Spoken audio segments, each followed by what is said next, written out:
tropicale. Je retrouve mon invité, M. Traoré, pour le développement du thème prospérer collectivement, place à la jeunesse. Avant d'aller à la pause, vous nous avez fait une belle démonstration et vous avez dit que ici, il y a, c'est une catégorisation comme vous avez dit, les anciens qui sont venus ici avec toute leur culture, leur bagage et puis des choses immuables de l'Afrique et ils ne veulent pas bouger d'un iota. Mais il y a des gens qui, oui, s'adaptent, s'intègrent, comme on le dit généralement ici, et puis qui n'ont pas nécessairement la même vision quand il s'agit de réussite, d'échec, de réseautage, d'action, d'initiative et tout. Je souhaiterais que vous puissiez, à ce moment de notre émission, que nous puissions faire deux petits exercices. Vous, en tant que jeune, comment vous percevez l'Afrique en 2014? L'année qui vient de s'écouler, celle-ci vient de commencer, il n'y a pas d'éléments pour analyser. Comment vous voyez l'Afrique? Comment vous percevez la santé de l'Afrique sur tous les points? 3-4 points, s'il ne faut pas tout citer. Non, c'est facile. Parce que pourquoi je dis c'est facile? Parce qu'on va prendre 3 points qu'on va analyser sur le développement. Là, on va parler de façon générale, on ne va pas rentrer dans les spécificités dans un premier temps. Non. Donc, je vais développer l'aspect économique, l'aspect politique et l'aspect social.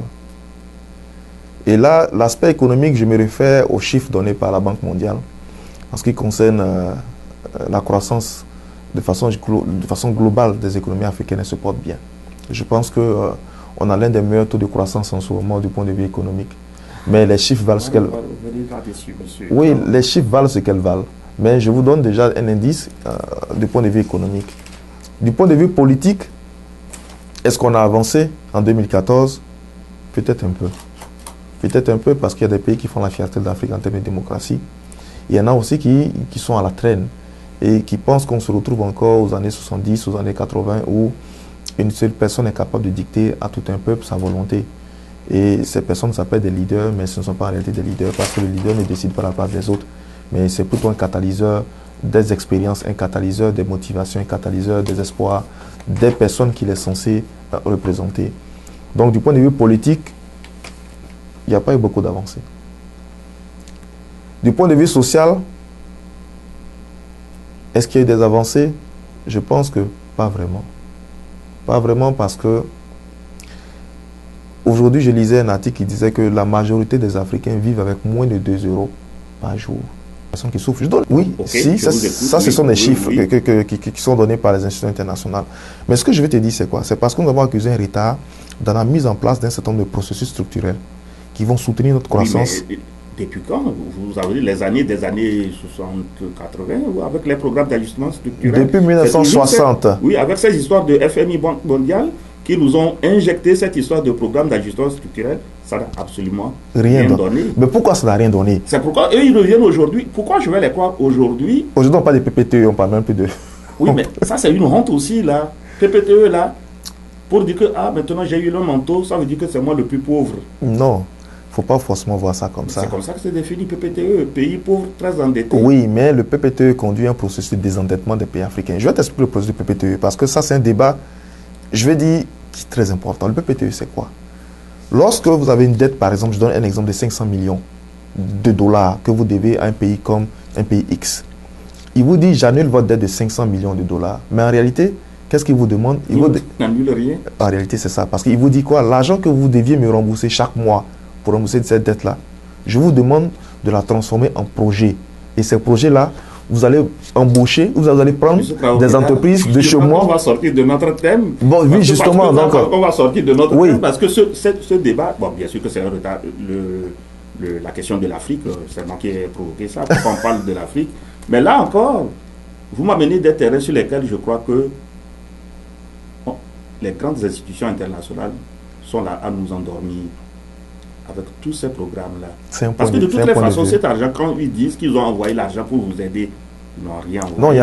Après tout, on va dire qu'on a annulé ce qu'on n'a pas donné. Donc c'est comment multiplier 150 000 fois 0, plus 0 fois 40. Et finalement, on revient, on est au même stade. Là. Non, je vais te dire un truc, l'euro. Lorsqu'un État débourse, par exemple, je donne un exemple banal, 200 millions de dollars par an pour rembourser sa dette extérieure, et qu'on lui dit, ces 200 millions de rembourser par an, tu dois les prendre pour faire des projets chez toi. Si on utilise effectivement à bon escient ces 200 millions, au lieu de rembourser aux institutions internationales qu'on les prend pour faire des projets chez nous, on doit être capable d'améliorer les conditions de vie de nos populations. Mais là, on va encore entrer dans d'autres spéculations comme la corruption, comme le népotisme, et puis bon. Maintenant, alors sur le terrain politique, vous avez dit qu'il y a quand même des avancées. Et puis, les cas les plus marquants de 2015, selon moi, en dehors du décès du président Mandela, c'est la chute vertigineuse de Blaise Compaoré.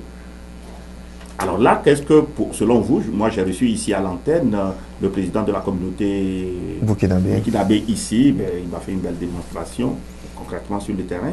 Selon vous, qu'est-ce que ça donne ça? Je vais d'abord commencer par dire que c'est un point de vue personnel que je donne. Donc il n'est pas le point de vue des Ivoiriens ou de la communauté ivoirienne par rapport au cas burkinabé. Ce qui est arrivé était prévisible. Je vais vous donner un exemple. Le président Blaise Compaoré a gouverné des grands-parents de Burkinabé. Il a gouverné des parents de Burkinabé. Il a gouverné des enfants de Burkinabé et il veut gouverner leurs petits-enfants. Les petits-enfants ont dit simplement non. Nous, on pense que tu ne réponds plus à nos aspirations. Nous, on pense que tu n'as plus la même vision que nous. Nous sommes une vision antique. Nous sommes une vision de l'avenir. On te demande de partir tranquillement. Ils ont mis en place ce qu'on appelle un ballet citoyen. Mouvement qui a été conduit de bout en bout par des jeunes. Et ce ballet citoyen-là a balayé tranquillement le président Blaise Compaoré. Ce que je retiens de lui, il a des points positifs. Parce qu'il est quand même le père du Burkina moderne. Eh bien, il a tué Sankara, là. Je n'entrerai pas dans ce débat de Sankara. Je laisse ce débat là au Burkinabé. Parce que je pense que la question du Burkina appartient en premier lieu au Burkinabé. Aujourd'hui, je note simplement que la jeunesse en a eu marre du président Blaise Compaoré qu'ils ont déposé. Je note également que cette même jeunesse-là, aujourd'hui, est quelque peu écartée de l'exercice du pouvoir dans la transition. Parce que moi, j'aurais aimé que la jeunesse, étant le fer de lance de la révolution, soit cette jeunesse-là qui occupe les premiers rangs, les premiers postes dans la restructuration du Burkina. Mais malheureusement, le président de la transition, c'est encore un gars de l'autre génération. Oui, mais vous savez que le pouvoir, chez nous, là, c'est la mangeoire, là. Mais la mangeoire pour qui? C'est ça la question. La mangeoire pour qui? Pour les mêmes. Mais ceux qui sont au pouvoir aujourd'hui mangeaient déjà hier. Voilà. Donc du coup, je suis désolé, mais on ne fait pas une révolution pour donner à manger à celui qui mangeait déjà. On fait une révolution pour donner à manger à ceux qui ne mangeaient pas déjà. Je suis d'accord avec vous que les jeunes qui ont mené le débat auraient dû peut-être être à certains points, à certains postes de décision. C'est peut-être là qu'ils ont manqué sur des réalistes politiques. Qui ils? Les jeunes. Et ça c'est un élément très important. Personne ne présageait que le président Blaise Compaoré partirait en moins de 3 jours. Personne ne le pensait. Donc personne n'est préparé. Mais c'était flagrant que personne n'était préparé. Oui. Sinon ces jeunes-là, je le dis haut et fort, auraient dû prendre les rênes de la transition. Ils connaissent mieux leur réalité. Ils connaissent mieux leurs aspirations. Ils ont étudié aux États-Unis, ils ont étudié en France, ils ont étudié au Burkina, ils ont étudié un peu partout. Ils sont capables de mener ce pays-là à bon port. Mais pour cela, il faut qu'ils soient eux-mêmes capables de dépasser leur, je dirais, comment je vais dire ça, leur complexe de penser qu'il faut toujours laisser la place aux doyens pour diriger le pays. Non, non. Oui, mais ça fait partie des valeurs africaines, ça. Le respect du doyen, là. Le doyen... Oui, mais laisse-moi te dire quelque chose, l'euro. Chez moi, on dit un jeune qui a parcouru 100 villages est plus sage qu'un vieux qui a vécu 100 ans dans le même village. Pour te dire quoi? Pour te dire que les jeunes du Burkina qui ont vécu partout dans le monde entier savent ce qui se passe, savent qu'est-ce qu'ils peuvent importer dans leur pays pour réussir.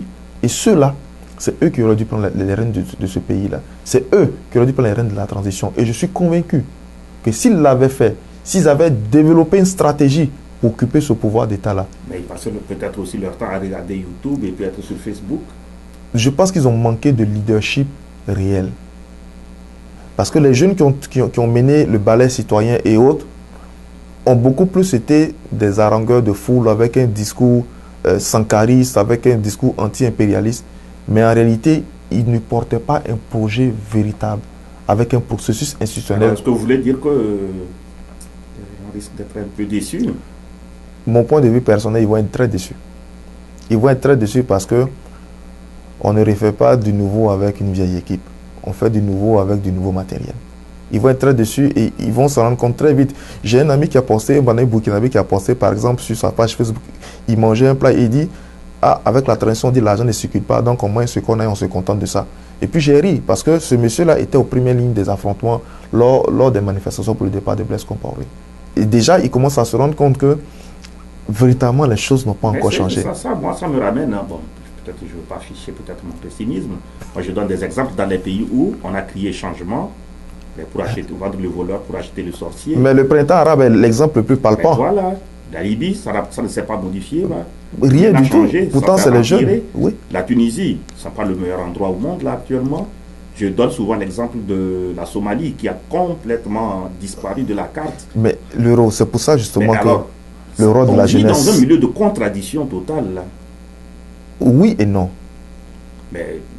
Oui et non, pourquoi? Contradiction totale parce que on commence une action qu'on n'achève pas. Mais en même temps, ces actions-là sont pour moi gage d'espoir. Ça veut dire que déjà, il y a une étape qui a été franchie. L'étape de prise de conscience à mi-temps que la jeunesse veut voir autre chose. Que la jeunesse africaine est capable de penser son avenir. Mais elle vient de démontrer aussi qu'on ne peut pas lui confier des responsabilités. Pourquoi? La jeunesse africaine peut rester connectée aux valeurs africaines, mais apporter le changement. Comment? La première des choses, c'est d'accepter de se former. D'accepter de réfléchir à quelle est notre vision de l'Afrique de demain. Parce que tant qu'on ne va pas s'asseoir, et quand je parle de jeunesse africaine, je parle de jeunesse pays par pays dans un premier temps. Parce que moi, je ne crois pas au panafricanisme béat. Un exemple concret.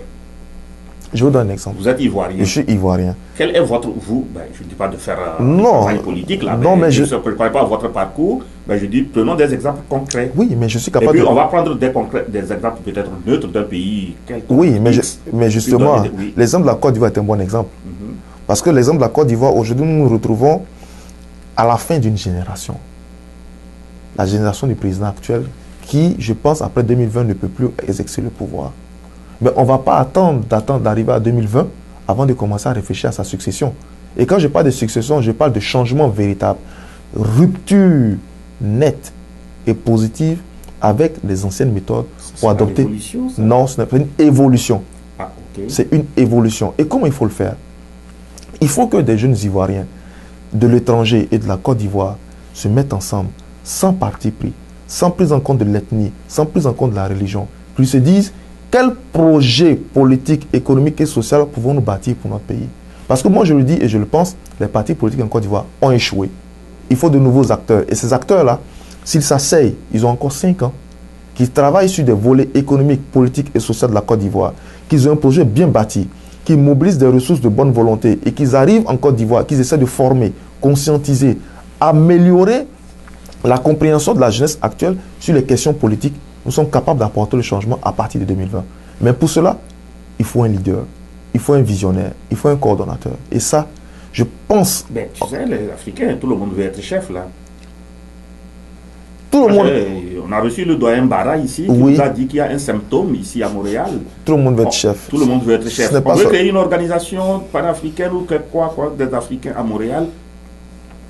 Tous tes collègues de l'université là, tout le monde veut... Qu'est-ce que Traoré veut me montrer? Tu as un piège, dis-moi aussi, j'en ai. Oui. Pourquoi c'est toi qui vas être président? Ben, ce que je peux te dire par rapport à ça, ça veut dire qu'eux-mêmes n'ont pas encore évolué. C'est ce que je peux te dire. Pourquoi je dis qu'ils n'ont pas encore évolué? Parce que l'euro, si je me retrouve avec toi dans un projet, et que le projet, on le bâtit ensemble, on le construit ensemble, et que nous sommes d'accord sur les principes directeurs de ce projet, et que tu me dis, Traoré, moi je vais être le premier à conduire le projet, en toute humilité, je suis capable de dire oui. Mais en même temps, le principe veut que toi, tu sois capable de faire l'alternance au moment venu. Et si je te le donne, et que tu es capable de te dépasser, de laisser tomber le tapis rouge, et tous les avantages que tu as, et que tu fais l'alternance, tu auras évolué, j'aurai évolué, mais la communauté aura évolué. Et c'est comme ça qu'il faut le voir. Et puis, tout le monde n'est pas fait pour devenir chef. Parce que comme tu le disais, dans toutes les communautés, moi je le pense, tout le monde veut devenir chef, mais tout le monde n'a pas la capacité de devenir chef. Donc, l'humilité, la formation, la vision, voilà des choses qui peuvent nous permettre d'aller de l'avant. Et moi, je crois honnêtement que les années à venir vont être les années de l'Afrique. Quand nous serons unis, ça va faire mal. Quand nous serons unis, ça va faire mal. comme les États-Unis.